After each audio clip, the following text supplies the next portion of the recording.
Welcome back to Inside the Tauntaun, a podcast in the multiverse of fandom. I'm Daniel Dawson, and I'm joined by my friend and fellow Grand Elf, Alyssa Simmons. Hi. And Dino Nicandros. Oh. So different. Great, thanks. You're welcome. Today, we are discussing the second half of Season 2 of the Amazon Prime series, The Lord of the Rings, The Rings of Power, episodes 5 through 8. But also, we're going to give our overall review of the entire season and how it compares to last season. Did it improve? Did it get worse? Will the show eventually land the plane? Stay tuned to find out, and by God, we're Tolkien fans. I don't know who you are or where you came from. I am Iron. I thought they smelled bad. On the outside. Smells like a new car in here. Inside the Tauntaun, this is our opening song. Alyssa, Daniel, Dino, talking nerd stuff, come along. Inside the Tauntaun podcast, please like and subscribe. Wow, what an intro, Daniel. Yeah. You're my little Grand Elf. And Thank I'm you. just me. And it's just Dino. I said Grand Elves, plural, so Oh, it you did. included. Can there be that many grand elves? Sure. I heard elf. How embarrassing. Well, Well, you we're are talking nothing. about this You're show. nothing without me. We're talking Sorry. about this show many weeks after it has come to an end. Has it been a couple weeks? Has it been 2 A weeks? little late. It was. I think was it's it been last 2 week? weeks. I think it's Is been it 2 or 2 3. weeks ago? It's been 2 or 3, I think. I think you might be It right. hasn't been 3. All right. October 3rd was the last episode. Chateau in Flame. October 3rd. Wow. Today's the 15th, 17th? Uh-huh. Yeah. 17th. So, So 2 2 weeks. weeks. 2 weeks. All right. Well, All right, well, there's nothing that can be done about it No, now. I'm- This is I'm- when we're talking about it. So, if you've hung around since 2020, you know the drill. This is just Yeah, I how suppose that's this goes. true. But I'm glad that we're finally talking about it because, Yes. I'm a big Tolkien fan, and I really wanted to. When also, I'm a completionist. We started this. We needed to end it. Yes. Yes. and we're doing it. By But God. yeah, I guess might as well just talk about our general. This entire episode, since we're sort of like squishing like Yeah, 4 we're not episodes really of doing content. any like what's gonna happen because the whole season's over. It's already done. I mean, well, we could also talk about Where it's going. more Yeah. seasons because I mean, assumedly they're gonna do more seasons. They've all but officially been greenlit for season 3, and the original Yeah. plan was for 5 seasons. So And I think that that's believable at this point. I mean, unless Yeah. like their unless viewership was way up in season 2. well, it was actually up. Is that right? Yeah, it was. Oh, great! Wow, that's I awesome. don't have the figure in front of me, but they got a pretty massive audience. No, that's Oh, great great. because I mean, I think isn't like the usual vibe for a season 2 is there's like a significant drop off, isn't there? Like, or is that generally for most shows? I could be wrong, but I don't. It depends, I suppose. so I guess that's great news. But I it is love that. good news. And all of these streaming services, you can kind of get into the weeds on how they count viewership and or how they estimate viewership. So I never know what to truly believe. But Sure. But it sounds like engagement and viewership was way up for season 2. So And that's honestly, something. like, I think that that can sort of lead into my general thought. I feel the same about this. I similar vibes about this season. I feel like I felt more engaged this season than the last one. I felt like I think they made some improvements. It's like it sounds like at least in certain places they were listening to like critiques about the show. Yeah. Since this is generals, I won't get into details quite yet, but yeah, I think that they have made some improvements. There still is like stuff that's like, I think generally speaking, it's the parts where the show like is not even like just like, whispering. They're like basically shouting at us like we're trying to make you think about the Lord of the Rings movies. Like we are doing a direct callback to those films. Like it's those points where I get like, like Well, like, and I'm with you on that because the annoying thing to me about that aspect of it is yeah. because they can't fully go there legally. Right. So it's But like that too. So it's like it's you're like bringing it it's like up you're and then trying, you can't but actually. like you literally yeah. cannot depict down to a sword, down to the hilt of a sword. You cannot depict it as Mhm. Peter Jackson did, because Warner Right. Brothers owns all of that. Yep. Right. And New So Line. it's like it's a Yeah. so it to bring it back to the sword, it's a double-edged sword because it's two separate things. Like you can't go balls deep. You can't go all the way in and say like say what you want to say about certain characters. And also like the second that you do start comparing things to that like series of films, like we're like naturally going to start comparing, and like Yes. those movies were so beloved that you're kind of like setting yourself up for like, I don't want to say up for failure because that might not be very fair, but kinda like it's a contest that I wouldn't want to be in. Yeah. No. So I think it's setting up for disappointment. maybe I don't know if failure, but maybe Yeah. disappointment. Yeah, because like you're either that or it's like at least for the fans, it feels like maybe a little bit of or maybe a lot of fan service, like in a sense that might not be as earned as you'd like it to be, maybe. And since we're on the topic of comparison, I will say maybe this is speaking in favor of the show as it relates to the movie. So a lot of the criticisms levied against it are it's breaking Tolkien's lore and Nah. this and that, and it does do that in mostly in terms of pacing and chronology and when things. Certainly, yeah. But- like in time wise, it's but taking I they're don't- squeezing time. I don't Yeah. buy that argument when Peter Jackson did the same thing. Yeah, right. Which, like, the Lord of the Rings films, like, sorry, the Lord of the Rings book, like, takes place over numerous years. Well, I'm thinking, like, just off the top of my head, I watched Fellowship of the Ring recently, and I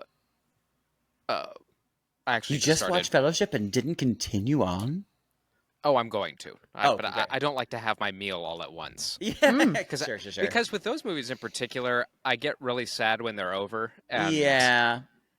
And so I kind of like drawing out Kind the of draw 'em out. experience. Yeah. Yeah. But it occurred to me, so like when Gandalf goes to the Shire and then leaves to go to Minas Tirith to research the ring Yeah, he's found. Oh, and how far? That is he spends 17 years in Minas Tirith in Right. in Fellowship of the Ring, and it's a few weeks. But I mean, not Uh-huh. even to mention, like, how far away Yes. that is. Like, So, and I don't want to get too in the weeds on that, but it's just Yeah, but that's just a good that example particular of complaint Yes. is it just doesn't hold water to me, because if you're If going to it put works for- Tolkien if you're going to put Tolkien on screen, the only the only realistic way. and palatable way to do it is how they've chosen to do it. because I mean, truly, if you really wanted to go like, balls to the walls and be like super book accurate, like there would be so many like, cut to black screen where it says like 12 years later, and like it Right. would just like get so old. You were like, okay,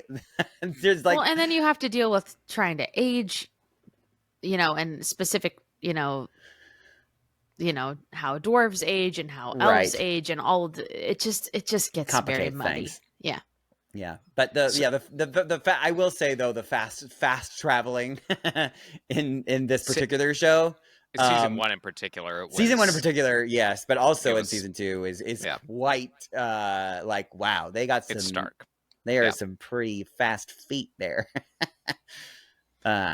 But yeah, so sorry. Generally saying, I enjoyed this season more. Does have its like, still has its quirks that it might work out in seasons to come. But I think I was more prepared for them this time around too. So it felt a little less jarring, but overall I think I liked the season more, which is interesting too, Great. because I think reviewed wise, it didn't do quite as well as season 1. Although review-wise, it didn't do bad. No, like- truly, it didn't do bad. Like, That is exactly true. It's in roughly the same territory as season 1, oh, but maybe Actually, I'm no, not. I'm a liar. There was only one episode that did significantly better than ever. It was the Udun episode, the one where, like, I think that was the one where the volcano erupts. Like, it was a pretty, like, wow, cool episode. But season 2, we never got above a 7.8. That was the highest of this season, which is still, like you said, very, very. It's basically the same. But yeah, what about you guys generally? Alyssa. Yeah, I really enjoyed it. It was significantly more violent than season 1, and Which so I know you love. I mean, right off the bat. yeah. Oh my god! So yes. yeah, so there were definitely some times that I had to, like, even though generally in Lord of the Rings I'm okay with it because of Sure. the black orc blood, and I'm just kind of like, my brain is like, it's fantasy, you're fine. Yeah, it's fantastical blood. Yeah, but there were definitely some looking down moments for me this season. But yeah, I really enjoyed it. It's so fun to, and I know that I enjoyed it because every time I finish an episode, I was always like, oh, that felt so short. And they weren't short episodes. They're long episodes. So, True. Yeah. So the fact that I was like constantly like, oh wow, I can't believe it's already over. It's already over. Right. Yeah. Is like that thing, especially like when you're a little kid, when you think like no time has passed because you're just like having fun and enjoying yourself. Totally. So those are my generals. Dino. I concur. Well, and since you guys have already done an episode, I apologize if anything I say kind of yeah, that's reiterates okay. things you've said in the past. No, But, that's fine. Because we know will you say- definitely didn't listen to our episode. There's no chance. Probably not. I did. I told you it was the worst thing I'd ever heard. He did. He did. I will say, from an imagery standpoint, it's the same thing I said about season 1. You can tell where the money went, and Oh, sure. in that capacity, it was money well spent. And I would say, even in season 2, felt more Tolkienian than season 1 did. In the ways of the script, you mean? In the way things were depicted, I think, just from a aesthetic Like standpoint, a visual standpoint. Sure. And there were enough differences with Peter Jackson's movies, but what I appreciated about the differences was this still felt like a lot of these images could have been pulled from either Tolkien's drawings or other artists' renderings of Middle Earth. The Christopher Lee stuff. Yeah, Mhm. and it felt perfectly appropriate. Like Eregion is gorgeous, and Totally. Linden, and all of these places Linden. that we didn't get to see in, for obvious reasons, in the Jackson movies. They felt just right. So credit to the art department on that. Yeah, absolutely. I would say, I think I put this in a text to you guys. I think my favorite aspect of this season was Charles Edwards and Charlie Vickers, who played Celebrimbor and Sauron. Yeah, And really that cool scene work. relationship, I think I haven't watched a ton of television this year, but their dynamic and their scene work is some of the best I've Yes, seen on really, really TV great. this year. And Yeah. it's exactly as I pictured, even with the liberties they took, and Sure. there are some gripes there, but it's exactly as I imagined that kind of relationship would unfold and then end. It's so And tragic too. Yeah. so tragic and complicated, and Kind of gay. yeah, if you say so. Yeah, but I mean, there is a little. I mean, I'm kind of, maybe. There's Just maybe. tension there. I mean, I just feel like Sauron in general has tension with Yeah, it has everyone. tension with everybody. I'm. You know what? I feel like there's a fan fiction out there for everything. There's gotta be. There's- It will take you 5 seconds on Google to find the Sauron Celebrimbor. No doubt. No doubt. No, but those two put on an absolute. Those two put on an absolute masterclass, and Yes. I was riveted by their performances. Yeah, specifically Caleb Rimboard too. I really am gonna Gosh. miss. Yeah, I'm gonna he's really so miss great. him. I've been such a fan of his. Emmy, like Emmy, this- Emmy, Emmy, Emmy. Yeah, it's At gotta least Yeah. be. nomination. He did It's gotta a be. really great job. And I don't know if that's there's a lot of great performances in the show, honestly, There are. but he was definitely a standout for sure. And their dialogue, I've had some issues with dialogue in places, but theirs was always it felt like it was ripped from. I mean, this was all appendices, but it felt like it was ripped from the pages of the Silmarillion or I was gonna say that Children I feel like of Hurin or.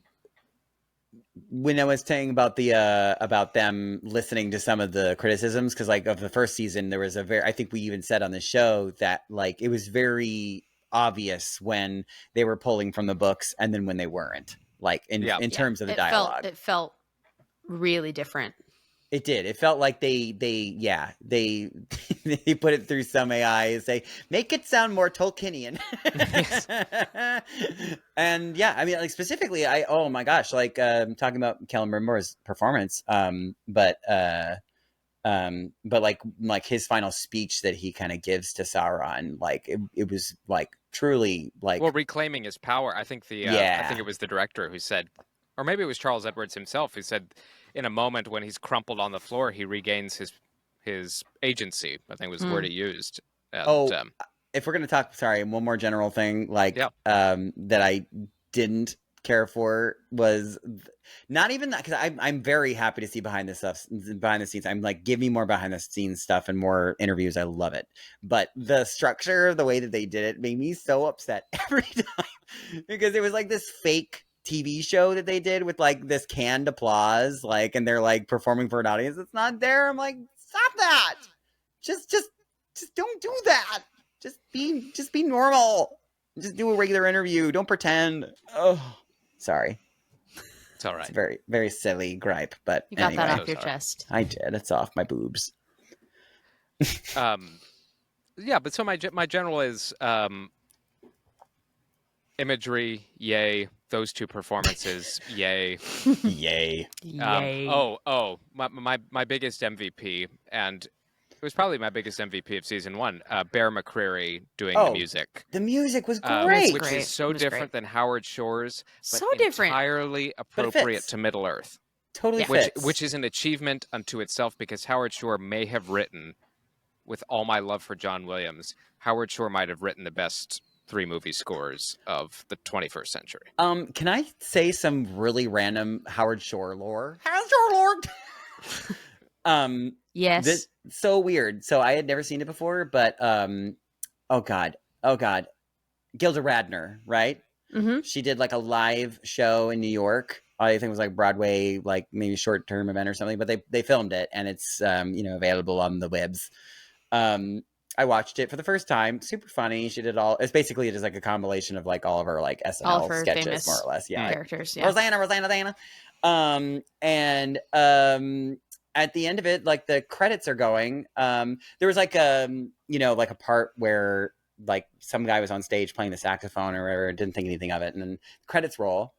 The saxophonist and like the music director of it, Howard Shore. Howard Shore. What the hell? Yeah, There you go. Little young.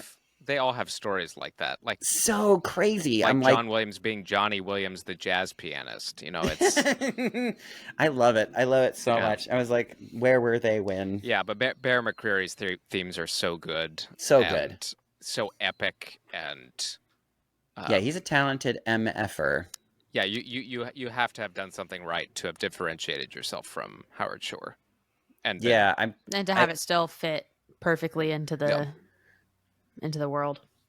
I'm trying. There was one theme in particular that I really caught my ears the most, but I'll think of it. But they were all so great. Well, if we're going to talk about music, I think Numenor's theme is quite pretty. awesome, and then the song he wrote, the music he put to Tom Bombadil's song, Yeah, I really loved. it's really as if loved it that. like was always that way. Yes. Mhm. Yeah, totally agree. Yep. Yeah. Mm-hmm. Yeah. That was another. That actually, this is kind of controversial based on what I've seen online. Oh, interesting. Tom Bombadil, played by Rory Kinnear, different than I imagined Oh, from Fellowship of the Ring, but I loved it. now I'm loved curious to know what you're like indifferent in how. Well, he's more. If I read him off the page, he's more whimsical and light of foot and carefree, perhaps. Yeah, like maybe a little more eccentric. Eccentric. He's eccentric here, but he's kind of taking on the role of Fairy godmother. Kinda. Yeah, I mean, yeah. For lack of a better Yoda. term, yeah, kinda. Gandalf, dare I say Gandalf? I mean, Yeah. yeah, a little bit. But there's a he has that lightness, but there is a darkness behind it, or a worry and a concern, and it actually grounds him a little bit more. It makes him I don't know, a more palatable character in live action than I think. Right, because he like understands the depth of Right. what's happening and what potentially will happen. So Well, and it is like significantly, well, I mean, I don't know how the Rings of Power is because it's squeezing time so much, but this is, a significant amount of time before the Lord of the Rings film. So he might have evolved into, a more bubbly, fun, weird guy over the she years. gets really into Coke. He's just been doing lines of Coke the whole time. Oh man, times are hard here. I've been doing this Miller. for an age. constantly in a K-hole. Well, and Just that's I mean, crawling his way out. Oh my god. I mean, That's speaking of actually which, what the Lord of the Rings is. It's an allegory. Sure. that's what people have also. I mean, they talked about just the fact. I mean, I just talked about Gandalf, so the fact that the stranger is Gandalf. the White. He's showing up in a whole age earlier than Yeah. Right.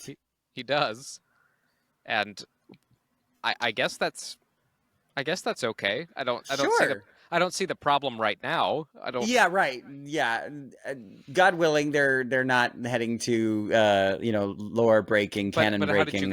how did you guys feel about him being Gandalf? And did you think they were gonna land on him being Gandalf, or maybe a blue wizard, or? So initially, I was actually kind of hoping that it wasn't going to be Gandalf and it was going to be one of the blue wizards, because the blue wizards really interest me. The fact that we don't know anything about them, really. So I was really hoping that we were going to get more, which we still could, because this mysterious, spooky rune wizard. Yeah, the dark wizard could still be maybe one of those Saruman guys. 2.0. Yeah, right. Or 1.0, I guess. Or, yeah, right. Point 0.5. 0.5, Saruman 0.5. So, but I think as this, when we got into this season, I was just like, they can't. Like, if it's not Gandalf, then now I'm going to be disappointed. Like, if it's not. Yeah.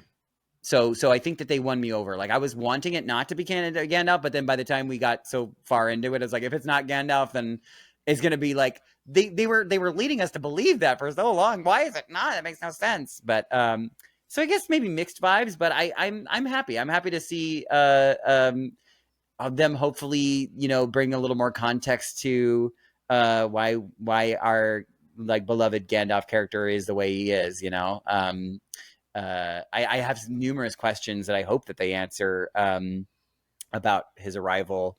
And the fact that these, like, all of the like obviously the rune wizard seems to remember him, and Tom Bombadil also does, and it seems that like they kind of like get temporary amnesia when they come back, so he's been to Middle Earth before, is what it sounds like. Gandalf has been there before, but he doesn't remember it. Maybe. Or they just all met in what's it called? Valinor. Valinor. Yep. Yeah. And then what was I trying to say? I lost track of my thought. The amnesia. It's gone. The amnesia. Yeah, the amnesia. Great, Alyssa. Good. Mm-hmm, The amnesia. totally. Yeah, the amnesia, right? Yeah, I think that's kind of the rule that they've set up, right? That Mhm. upon arrival they forget. And I think that they're kind of pulling. Oh, that's what I was going to say. They're kind of pulling off of, how we, re-met Gandalf in the Jackson movies. Yep. Yes, in Yeah. in the And in the Lord Two of the Rings. Towers. Yes. He's like, come to you with the turn of the tide. He's like Gandalf. Oh, yeah, that's what they used to call me. Mhm. Yeah, right. I'm As if he Gandalf the White. because he's been, at least. I think what Peter Jackson was trying to portray there is that there's sort of a dilation of time, like Yeah. Well, yeah, he said. I mean, Gandalf says, "I strayed out of time and thought." I don't remember what the exact quote is, but yeah. Like, I think, like, the time he spent with, Iluvatar or wherever he was. yeah, an hour is, or an hour was an age of this earth. Sort Yeah, of it was thing, very much like what was that movie called that made the Black Hole movie? Oh God, it's really stressful. Wait, the Black Hole movie. Black Hole movie. Interstellar. Oh, Mhm. yeah, Oh, Interstellar. Interstellar vibes, yeah. So, he comes back being like, "Oh, it's been like literally hundreds of years in my brain." So, like, oh my God, it's so long ago, right? Gandalf, yeah, that was the thing. Yeah, no, I think you're absolutely right there. And what's So also who knows interesting, how long this Gandalf now has been away? He might have been away for well, and as far as Gandalf's entry into Middle Earth, it could be what you're saying in that, this has happened perhaps several times where we're led to believe it has. In Tolkien's writings, Gandalf shows up for the first time. He comes into the Grey Havens, and all the elves there, they know they know what this guy's deal is. So, Oh yeah, I hey think Sauron.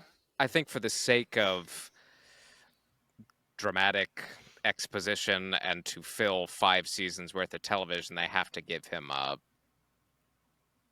lost in the wilderness story, reclaiming one's identity. Lost merely dying in the wilderness. Right.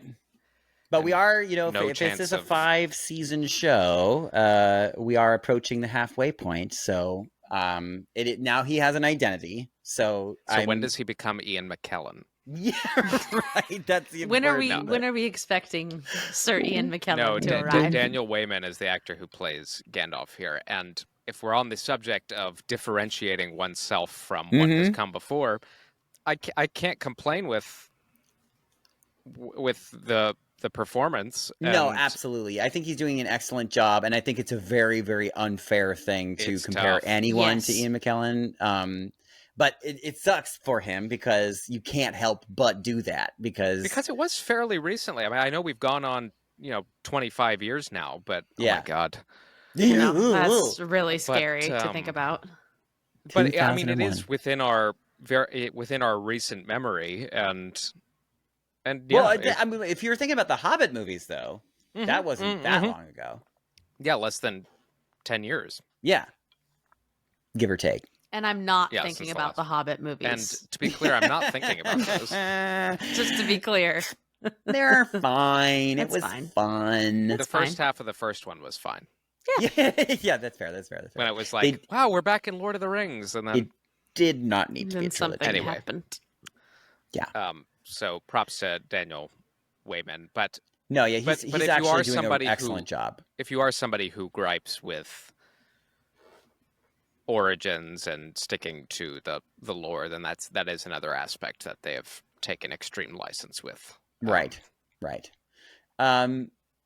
it's like it's really, really it's challenging to try to throw away your expectations. When you're so steeped in the lore, and enjoy it so much as it is, to have it being told in a different way and to being open to that, and just like that in itself is I think a gift that I think many of us don't have, and I continue to struggle with it myself, and I especially with ones that I'm like really passionate about, but for this I at least for the sake of Gandalf, I have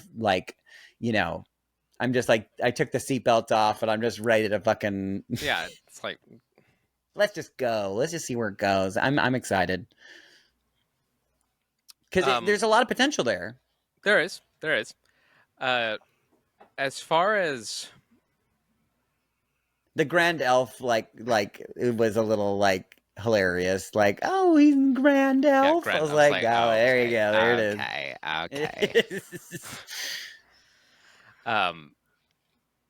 As far as Elrond and Galadriel go, Yeah. Mm-hmm. Also controversial. Many Like- many and controversies. We're like You're not. alluding. You're not. Yeah. Where are you, Dino? In that. I don't know. Not exactly sure. Well, because like it's interesting because there's schools of thought here because like they're at least like skin deep. It seems that they're alluding to some kind of a like not just a friendship, but like something a a little literal deeper relationship. than that. Yeah. Yeah. And like if you look a little deeper, they kind of gave hints as to like their relationship is special, but maybe not like as special as that we're leaning Right. into. Spiritual, maybe more spiritually bound. Yeah, and the kiss that happened, which is that I think that is the most controversial part of all of this. I can still argue it, like even with I feel like it was the means to an end, right? It was like how that whole exchange happened. It was just a means for him to get the device, the little little lock picking dingy device to him. Yeah. So I to her. Yeah. So they didn't make that super obvious. They didn't spell that out for the audience, which maybe they should have, because I think that a lot of people. It lasted a good amount of time. I good think it little was bit. intentional. I think it could have also been Well, do you think it was an embrace? It could have been an embrace. Easily and an embrace. The same. Yeah. So thing so you across. feel? I'm curious. Do you think that the creators of the show were intentionally being confusing to us, or do they just flat out want us to believe that they're gonna bang? Well, I don't know. I mean, I don't know if it's that extreme, but I wonder if they're just looking for a way to layer in more complication with all of these characters. But Sure. Again, this is just a recency problem, and Yeah. I think of Galadriel walking down the stairs of Lothlorien with Celeborn and Right. being like, "You remember that time Elrond and I got it on?" That's why we do not live in the same forest. Right. That's why we He's in picked our own Rivendell, and I'm way forest. over here on the other side of the Misty Mountains. I don't want to see that man anymore. I don't know. So it's just Yeah. I don't have an Celeborn made argument them against move. it so much as it has never been presented that way. So I don't know. Tread carefully. I agree. It's interesting. It's an interesting thing though, because and I'm trying to remember in the books if there's really any. I don't know if there's any precedent for that where like elves have numerous relationships throughout their lifetime. Because I mean that's the thing. Elves are like eternal. They more or less they're probably can the live. most monogamous people of all. As long as they are staying within elfendom. Which is pretty wild when you think about it, because like staying, just being with somebody for like a couple years to some people is like. Yeah, but what are you going to do? Everybody else fades away. Yeah, right. So elves potentially spend literal eternity with each other, right? So yeah, I guess this show is maybe exploring the idea of like, who's to say that an elf doesn't fuck around. What did you guys think about Galadriel's arc from I mean, you could go back to season 1, but yeah, sure. Specifically this season to where we end with her. Who wants to go first? Alyssa. Mine's not going to be that long, really. I mean, I really liked her arc in season 1. Mm-hmm. It left me this season wanting a little bit something. I'm not sure what that something is, but it just kind of left me being like, okay. Like there wasn't as much change as you would have expected. Yeah. I think kind of perhaps. same. I think I'm on the same boat, like where it feels like we're maybe in a little bit of a middle part of the arc where Right. the arc is like kind of like starting to plateau a little bit before it like Yeah, her whole fight scene with Sauron was cool. I enjoyed that. it was neat. Um, It was neat. but yeah, I think that the tricky thing about so many different plot lines all running simultaneous is that there are going to be some characters, and because I mean, I feel like in general she was like maybe in 5 scenes this whole season. That's what it felt. That's what it felt like that. to Yeah, me. yeah. But I know she was in more than that, but it Yeah. felt like only 5 scenes. Yeah. Well, because we did have the last season, even though we were going between like 3 or 4 different storylines, four storylines, because we had the elves, we had the dwarves, we had the Numenorians, and then the Harfoots. Yes. I might have missed one, but Did you say the dwarves? Yeah, I did. Yeah, you did. So Galadriel, like for a portion of the Numenorian right, because story, she was was there. on technically Yeah. too. So that's Yeah, probably so why she- it felt. She got more time. Yeah. Yeah. And Elrond too, because he was sort of connected to both the elf and the dwarf portion Mhm. of the show. Yep.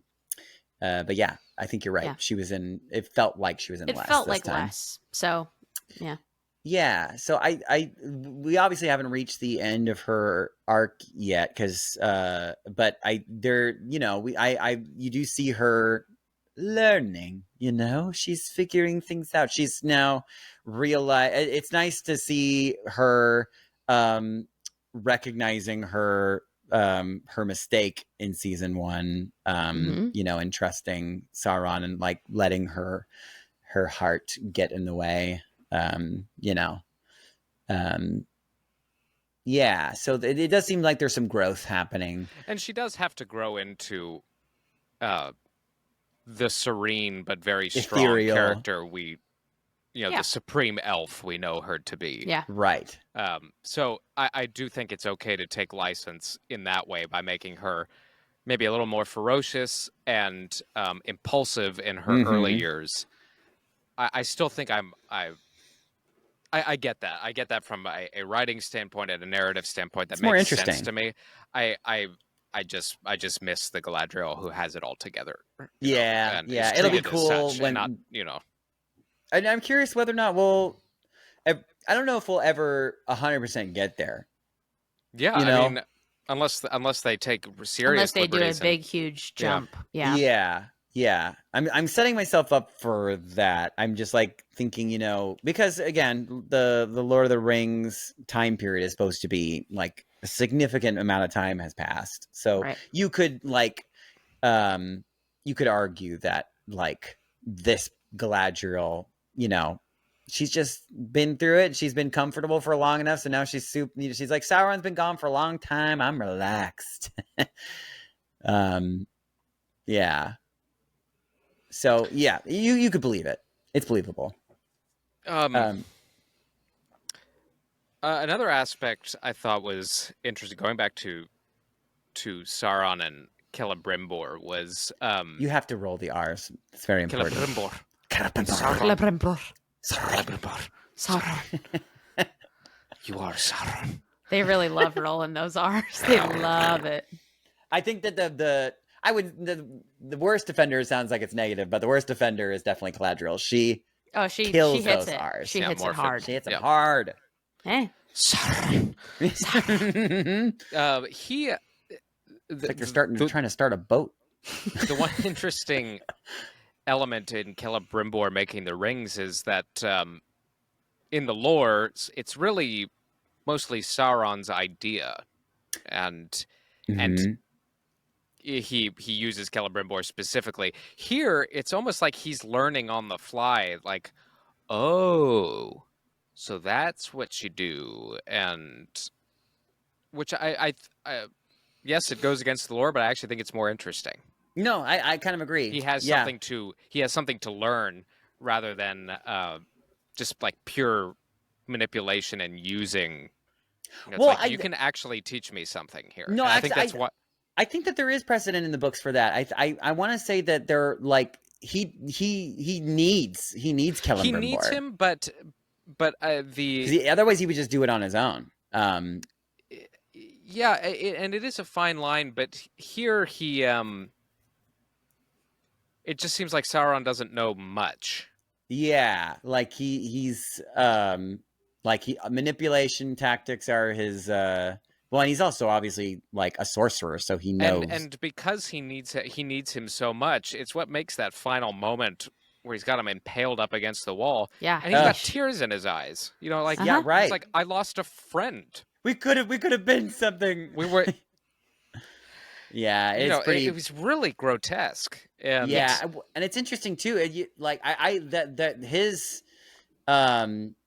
and I think that's what I enjoyed about this depiction of Sauron is it does make him a little more complicated than, because I mean you could argue both sides. You could say that he's like maybe the tears in his eyes is literally just crocodile. Because he they're crocodile tears, and or he is feeling something, but it's more about like how it affects him specifically. Yeah, how it affects him exactly, like very narcissist point of view. Well, like the fact we're that like, I don't have the rings right now is you're really slowing me down. Yeah, you're really effing up my whole plan, you bastard.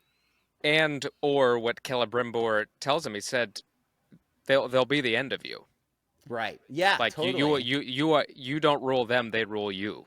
Yeah, which is the Lord of the Rings. Yeah, that was so was great. I loved it. That was awesome. That was It could have been awful, but it was it was no, that whole awesome. speech was dope. Also, I've recognized in this show, if there's ever like a flash forward or like a weird spooky like premonition type of like dream sequence, you should believe it, because it happened exactly as it did. Yeah. I think mostly at least him like ending up on a post, Yes. And curious if in season 3 they will depict what actually happens, where they parade the orc army parades Celebrimbor's body around like a flag with him impaled. Yeah, on that's that gonna spear. be pretty icky. So I mean, it would be dope. It would be they cool. asked Charlie Vickers, who plays Sauron, about it in an interview, and he said, "Oh, I hope so." Yeah, it's like I hope so. It'd be so effed. It'd be so cool. But speaking of making evil characters like Sauron more multi-layered and approachable, they do that with the orcs in the first 2 seasons of this series, and they go really heavy-handed with it in season 2. We got orc babies. I'm curious about your thoughts. I'll give mine. Not remotely a fan. You want evil. You don't want that layer. You don't need feelings for orcs. I don't think we need it for the orcs. Because when they did it, I didn't feel anything. I don't care about your orc babies. Like, no, I don't.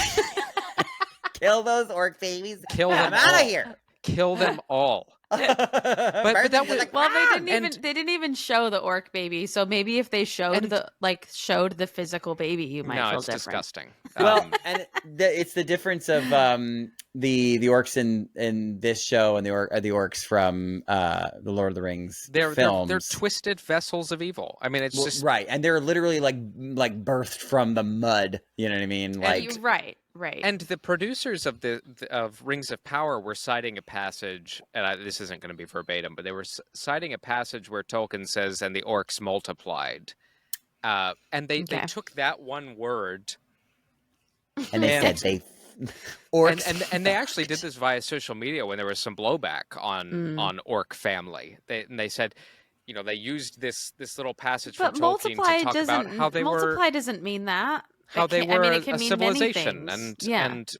but that was like, I know this is ironic coming from me being the spokesperson for complicated villains on this podcast, but Tolkien, in my opinion, having I don't read think Tolkien, I don't think he he did not wrote them intend complicated. for the orcs to be anything but the face of twisted evil. I mean, it's I'm trying to think of evil characters in the books that you like sort of empathize with.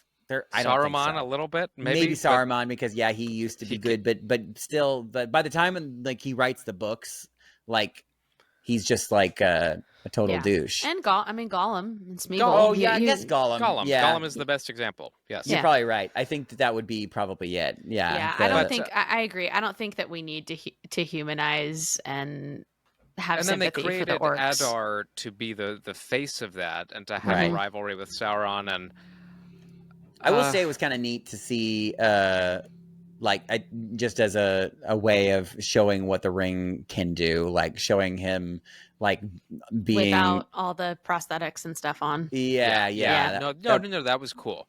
It was neat. And Adar's function, as kind of one of the first elves, or the first elf that Morgoth took and twisted. Right. That's interesting. But, Yeah. But Compelling. I never got down with the, everybody is redeemable. This whole orc horde has their own stories and families, and it's like, no, they don't. They just rape and pillage. Do, Dino. They just rape and pillage. That's all they do. Maybe they're not all pirates. When they're eating the face off of the I human had no corpse, strong am feelings I about them supposed to be- because they were. I mean, the way that they stabbed and just repeatedly stabbed Sauron in the first episode, in the first 5 minutes of the show, and then Adar in the finale, like big yikes. No, I have no like, oh, those poor orcs. I have no. Then the of orc that. that betrays Adar gets offed by Sauron, and we're supposed to feel bad that happened because he too was manipulated. I'm like, I don't. Yeah, you're an orc. I don't care. No, I agree. That didn't really tug at any of the heartstrings. Stop trying to make us care about the orcs. And I don't really care about Adar either, despite some great. I thought he and Galadriel had a great final moment together. Yeah, I agree. Yeah, that scene I will was say, good. That scene was good. interesting lore about Adar, not like actual Tolkien lore, but just he was a creation of show lore. They originally was not supposed to be as large of a part as he ended up being. I think that they initially he was going to be. I don't even think he was going to make it to season 2. Oh wow! Yeah, like he should have been dead. And he was recast and played by Sam Hazeldine. Right, but they I think that they're when they were writing season 2, they recognized that they're I think that they, with this arc that he had, they were like, this is an interesting enough story to tell that we need. And that is curious because there was a lot of buildup. There was to Adar in season 1. I don't know. I think I could have done without it. The performances were great. There were individual scenes that were compelling. I'm just talking about the general. As far as like an understanding of like the manipulation aspect of Sauron, because we needed to believe that he is the master manipulator, like pulling the strings of not just the elves, but literally every single piece on the chessboard. And he needed Adar's hatred of Sauron to drive that piece to attack Eregion for him. Yes. Right. So I understand why the writers believed that they needed him. Yes. Because I think just as like they would have needed some kind of orc leader to because like right, because Sauron couldn't he couldn't be full-faced and do what he was doing. Yeah. So I get why he was there, but I understand why you didn't. But I didn't feel like emotional feelings either. So what you're saying is you don't want the three of us to go as an orc family to the next Comic-Con. You could have been our orc baby. You could have been our little orc baby. No, this is going to be a deep cut for this podcast. I feel the way about orc families that Alyssa felt about the Mandalorian gauntlet clapping. Yeah. Oh my God. I was literally talking about that the other day. So angry. I was so mad about that.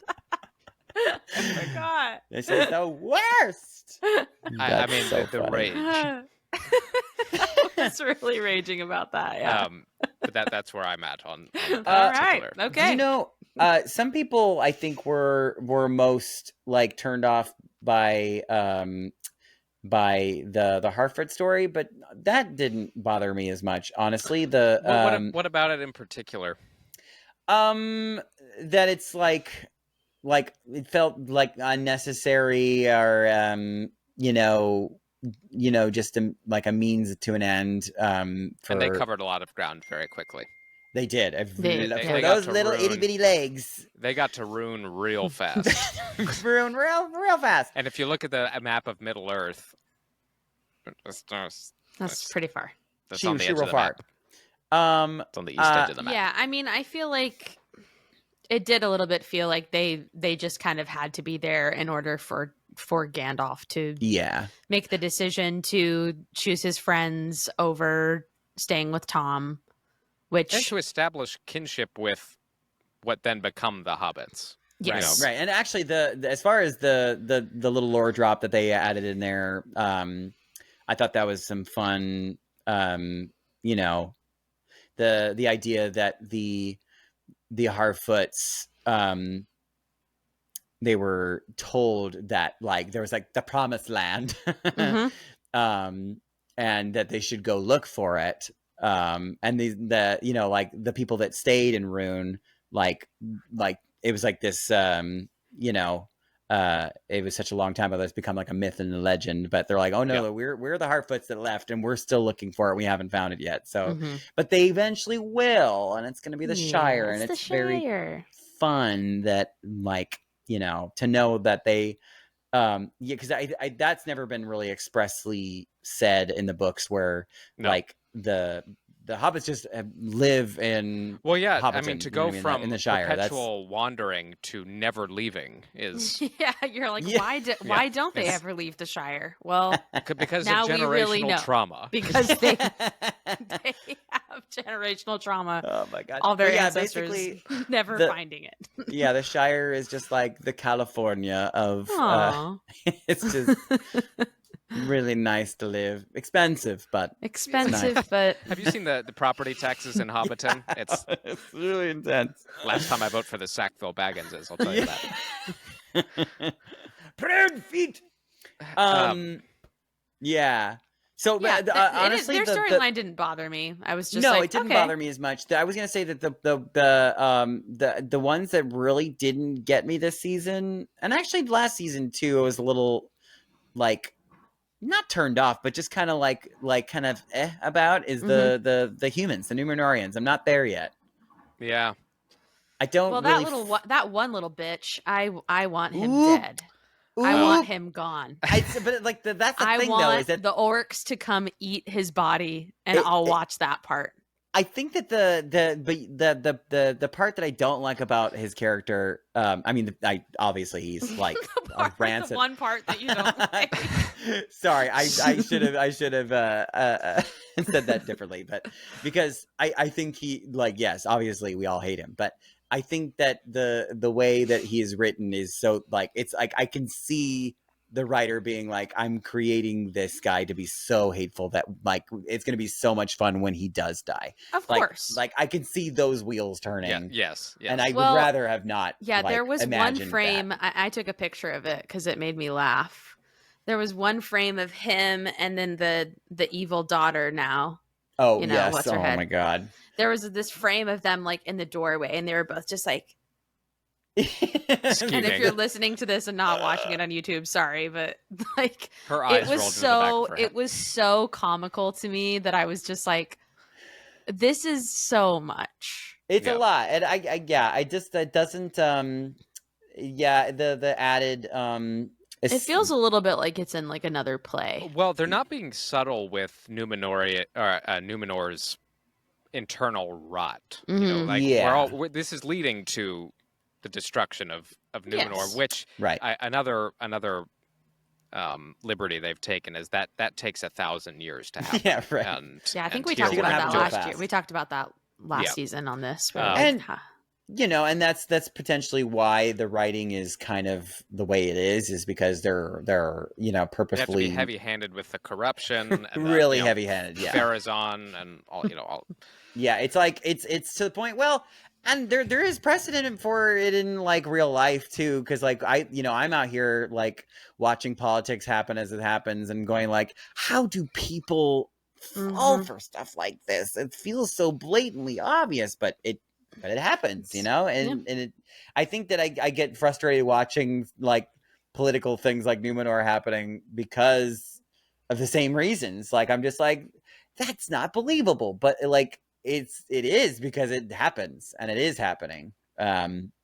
So I don't know what I'm complaining about then. Yeah, I don't. I think maybe it's just like too much of a mirror and it makes me upset. I don't know. I get it. I mean, it's the reason I can't like watch The Handmaid's Tale, and I won't. Oh fuck! I haven't gotten there yet because I won't watch it because everybody always says you really need to be in the mood. I'm like, how am I ever going to be in the mood to watch women People say being that about a lot of tortured? shows, and I go, Yeah. what does what that does mean? that mean? Yeah, No. for sure. Succession. Yeah, I'm in the mood. I mean, I'm always in the mood for that show, but to be in the mood for that, I have to want to just completely gut my family and. And who is Are in the mood to do you that? in the mood to gut your family? Then watch this right I'm a now. social You're climber. gonna love it. You're gonna love this. So that's a really harsh take on it because like there are enjoyable parts of it. Like that's too much of a generalization because there were some cool like and some really good lines that came from Isildur's dad. Elendil. Yes, Elendil. Elendil and also good old what's her face? Muriel, thank you. My God, my names are coming out of my brain. Yeah, like some of their conversations like felt very like Tolkien-y. I was like, ooh, that was nice. I liked that. I'm trying to remember specific ones, but it did feel like less CW writing and more like. I really feel bad for saying that because there's nothing wrong with CW writing. It just feels a little jarring because it doesn't feel like the right style for this. Yeah. We have the dwarves. I was going to say we haven't said a thing about the dwarves. One, if I were to take one image from season 2, have it commissioned as a painting and stuck on my wall. I know exactly what you're going to say. It's King Durin launching himself off incredible the cliff at the Balrog. And I was like, that Tolkien could not have drawn it better himself. That's where they put all the money. It is the most... all the money went into that and one. Thank God, the most beautiful frame. shot in the history of television. Yeah, it was very pretty, yeah. My God. Yeah. It actually did give me chills. And actually that might have been... And it is obviously the combination of all the things, like what's his face's performance, which was brilliant. I will miss him. I think that he was excellent as King Durin, yeah. But the visualization, but also Bear's music, was perfect. Yeah, it was. That really was high fantasy at its good and stuff. thank God they spent Finest. the money on that because I mean, if they almost made me like roll my eyes, like, but then but just with that image alone, they kind of fixed it. But like again, doing the whip around the ankle bit, like I was just like, you don't need to compare. I mean, don't do the same thing as the Lord of the Rings movie. You don't need to do that. If you put the two images of the Balrogs next to each other, it's almost a dead ringer. So I'm curious, almost. But I'm curious where the tiny distinctions are where they aren't legally in trouble for. Well, right? What is different enough that there was some talk about Balrogs because in the writing, I don't think they explicitly say that they have wings, but there is like arguments from Tolkien fans about whether they do or not. And in this depiction, they kind of you can't really see them. They're kind of almost like made out of like smoke, which I think is dope. I thought that was cool. Yes, I enjoyed that. So it's that's kind how of like they legally got around it. Then they look almost exactly the same. But but very honestly, very cool. That's a case of that image was so well defined in the Jackson movies. That's like, I mean, what are we doing here? Let's just do our best here. The rings. I love how the rings tie into Khazad-dûm, and how I loved seeing the manipulation of King Durin, and how it was a quick fix to all their problems, but then eventually leads to their extinction. Yeah. And pretty incredible that like to see how powerful Sauron's manipulation is. Like the fact that he's able to move so many pieces on the board at the same time without even having to really even be there or think about it. Right. It just happens the way he plans it, which is such a spooky thing. Like the fact that the idea that an earthquake that came about from like a fault line that ran all the way from the volcano to Khazad-dûm, like that's a cool, like maybe potentially believable lore thing. Like why not? And it does make it feel like Sauron does have more control over everything that's happening in Middle Earth. That's But fun. here's another interesting chronology issue, is that the reckoning that kind of takes place in the destruction of Khazad-dûm by the Balrog doesn't happen. I don't believe that happens until the Third Age. Yes. So now they know that son of a bitch is down there, and so we go a whole age without just bury it, put a addressing. cap on it. Beep, Nothing beep. happened. Nothing Yeah, happened. maybe just Close like, that hole. Like dump a couple of Just like buckets of water on it. It'll be fine. Get me industrial-sized Evian. Yeah. I'm obviously this isn't the last we've seen of the Balrog. No. But I feel like they somehow, because like at least what it sort of looked like, especially since we did see all of the dwarves like post that scene and they're like in the throne room, seemingly not worried about Balrog. Like they're just like, having a gentle moment thinking about like looking at the empty throne. There was a cave in, and so maybe they're like, okay, well that fixes that problem, at least for now. So so like they quite literally put a cap on it. But it's a temporary cap. To say the least. So I wonder how they just go about not addressing that for 1,000 So years. here's my theory. Like, and this is a kind of like a, like a weird writing thing too, maybe, but like, cause it was just like, oh, that kind of came out of left field. The talk about Durin's brother, that he's just like, he's vying for, he's just like, I'm going to fight you for the throne. Yeah. And he's like, oh, okay. Like, sure. So it sounds like, there's maybe going to be some kind of parallel going on with Numenor and the dwarves and the rings. So like the brother, Durin's brother is going to get a hold of one of the rings, and then he's going to get that's probably like, a pretty good guess. just like his dad did. And then he's going to open up, and then he's going to ruin Khazad-dûm. Maybe the Balrog's going to come back and he's like, oh my God, I should have listened. Yeah. Yeah. I mean, yeah. I think that's perfectly plausible. And then you got the Numenorians that are gonna that'll be interesting to see how Sauron, at least in this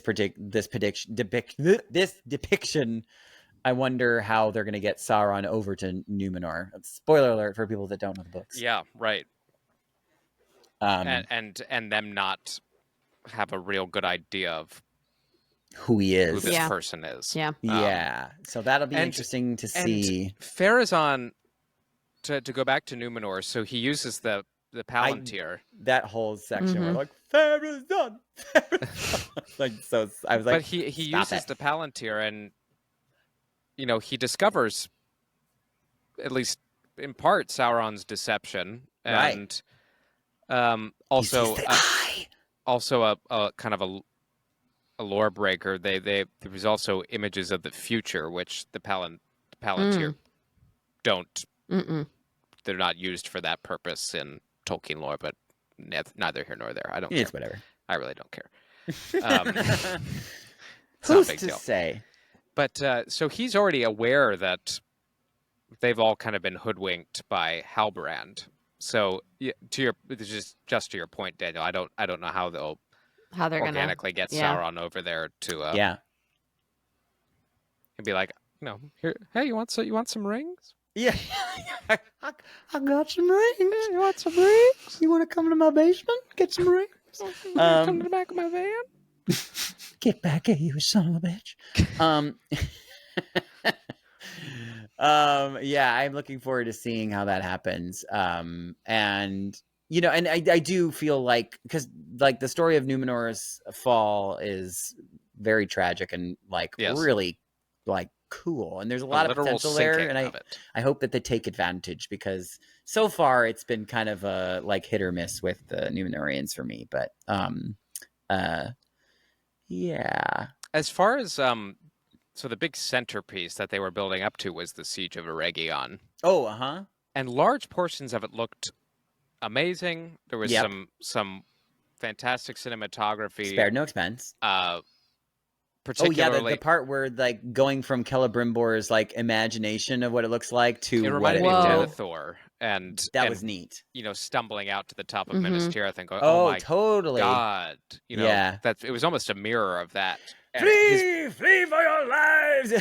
But yeah, Celebrimbor's just unraveling when he sees. Yeah. I've just been blind to all of it. That was, top notch. They were, as beautiful as it looked, I actually I fell into the trap of comparing it to the Jackson movies, unfortunately. That's what we've seen. So those sieges and battles were so well choreographed, and they made narrative sense. You never lost a sense of where you were in the battle. Yep. Even if you were in a different location, you kind of knew what was happening. You knew where all the characters were. There were so many little cut scenes where they'd be like in front of the wall, behind the wall, in the forest, and like I don't know how this battle's going right now. Like, there might have been a little bit of an editing or... issue potentially. Yeah. Yeah, like if the city's surrounded by orcs, but now we're out beyond the city walls, and then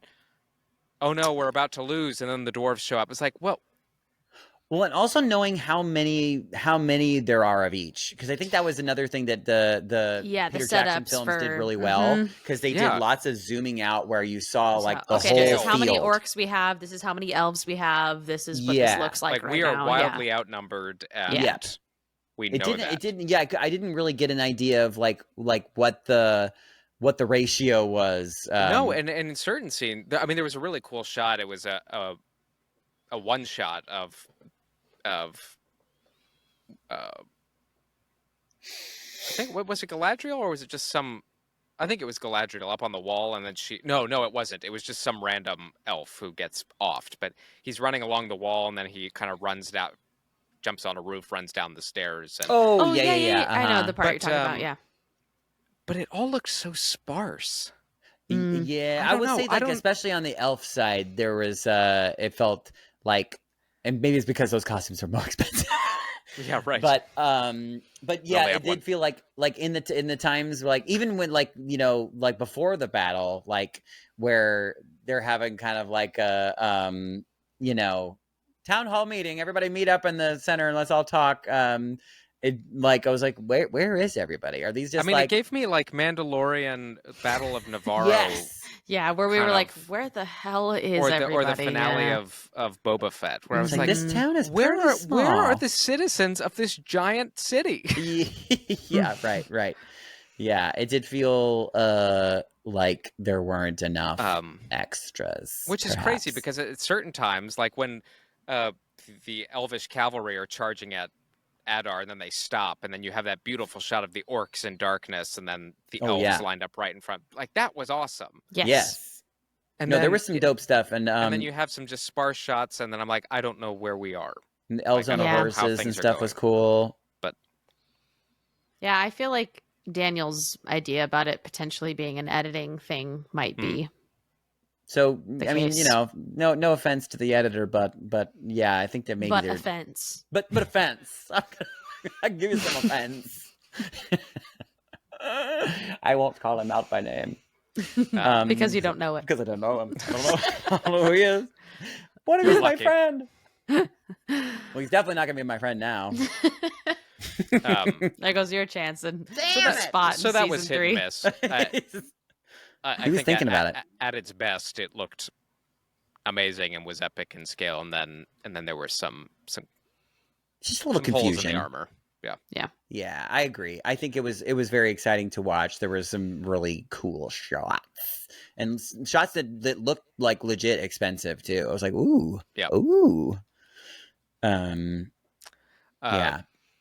But that's kind of my feeling on the show thus far. Like I like general. it, and I enjoy it, and I enjoy a new interpretation on Tolkien lore, and then Tolkien lore that we've never seen put to screen before. So there's plenty to be enjoyed. I'm just curious if they'll continue to iron out some of the inconsistencies and maybe rationalize some of the massive Time jumps. chronological liberties they take. Yeah.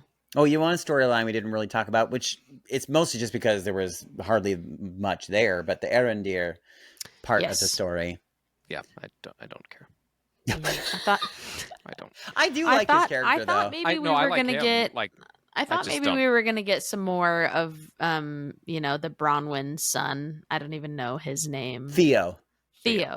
I thought maybe we were getting some more of him because he had like the mark from. Although Right. I think they will probably come to a head, definitely in season 3, to kind of show. I mean, really, these are the seeds of Gondor and Yeah. and what's the Arnor is the northern. That's who these people are. They're colonists, so they're going to go that route, and they will eventually be the survivors. Yep. Of the calamity. So, And then you got the Númenóreans coming into the Númenóreans and the Arnor folks. Yeah. yes, the Right.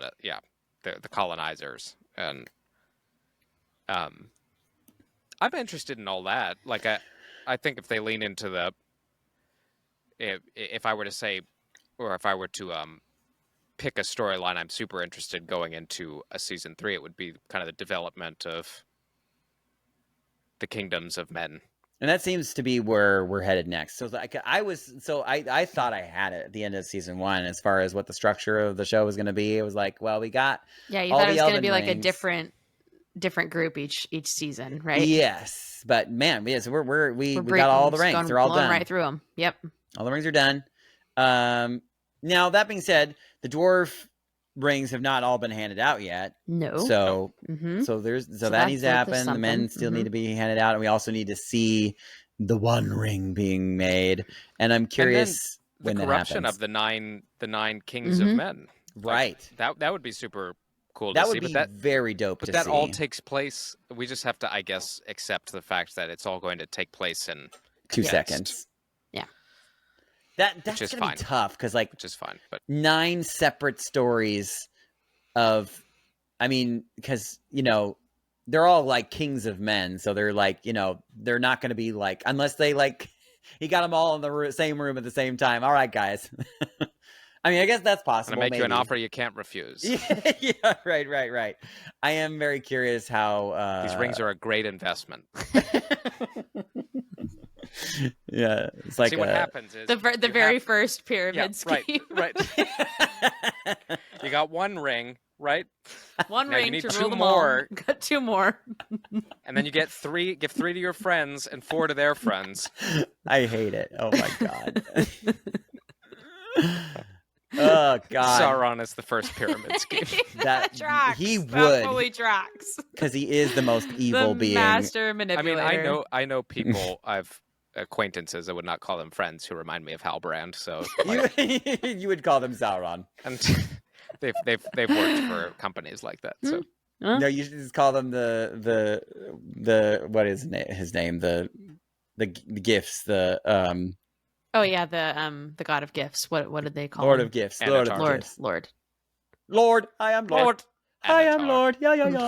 I am Lord. Yeah. He's like, what do I call you? Anatar. Yeah, sure. Wow. Oh, that's Okay. nice. Nice. What a nice name. Okay, I'll call you that. Hi. So yeah, I think that probably next season we're gonna get. Well, I don't know. Do you think that we're gonna get Sauron going to Numenor? Do you think that's happening next season? Or is that gonna happen? Like maybe how it ends? Yeah, maybe. But what's he doing during all that time? Is I don't know. Tracking- I just trying don't to know. find the I don't know rings, that there's like a way to like really conjecture because of all the Okay, actually, here is my jumping. conjecture. You ready for this? You ready for this? Here it comes. Skiddly diddly doodly doo. Go ahead. I believe that because at the end of this season, you have Sir Galahad. Yeah. King Gil-galad is what I meant.